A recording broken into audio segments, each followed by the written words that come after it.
जैसा कि आप सबको पता है कि मेरा नेशनल में सिलेक्शन हो गया है, तो मैं ये कहना चाहूँगी कि सिर्फ ये मेरी ही अचीवमेंट नहीं है, ये मेरे टीचर्स की, प्रिंसिपल सर की और मेरे पेरेंट्स की अचीवमेंट है। यहाँ तक कि मेरे कुछ फ्रेंड्स हैं जिन्होंने मेरी बहुत हेल्प की है मेरे प्रोजेक्ट में। और जैसे कि मैं बाहर गई थी तो मुझे काफ़ी सारे वहाँ पे स्टूडेंट्स मिले, काफ़ी सारे दूसरे रीजन्स के, जैसे कि अरुणाचल, मिज़ोरम, मणिपुर। काफ़ी अच्छा रहा मेरा एक्सपीरियंस वहाँ पे। और सबसे जो मेन बात है मैं आपको बताना चाहूँगी कि जब भी हम कहीं पे बाहर जाते हैं तो हमेशा हमें अपने ऊपर फोकस करना चाहिए। हमें किसी दूसरे भी स्टूडेंट की बात नहीं सुननी चाहिए। मेरे साथ क्या हुआ कि मैं अपना प्रोजेक्ट ओपन ही कर रही थी लगाने के लिए एग्जिबिट।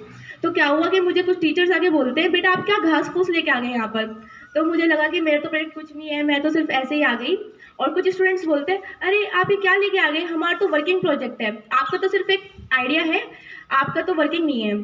तो मुझे बुरा तो लगा, मैंने सोचा कि मैं तो कुछ नहीं कर पाऊंगी, मैं क्यों आ गई यहाँ पर। फिर मेरी बात दिशा मैम से भी हुई थी और दीप्ति मैम से भी हुई थी, यहाँ तक कि मेरी मम्मी से भी हुई थी। तो उन लोगों ने मुझे मोटिवेट किया कि नहीं, अपना बेस्ट दे के आना है। और जब हम यहाँ से स्कूल से गए थे तो प्रिंसिपल सर ने एक बात कही थी कि बेटा जब भी आप प्रेजेंटेशन दोगे तो आपको ये नहीं देखना है कि आप क्या बोल रहे हो, आप बोलते जाओ, आपको अपना आपका फ्लो नहीं रुकना चाहिए। जो भी आप बोल रहे हो आपको अच्छे से बोलना है।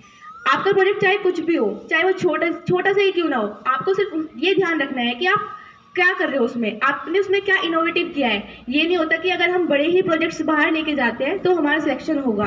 अगर हम कोई अपना छोटा सा इनोवेटिव आइडिया भी लेके जाते हैं तो भी हमारा सिलेक्शन हो सकता है। Thank you.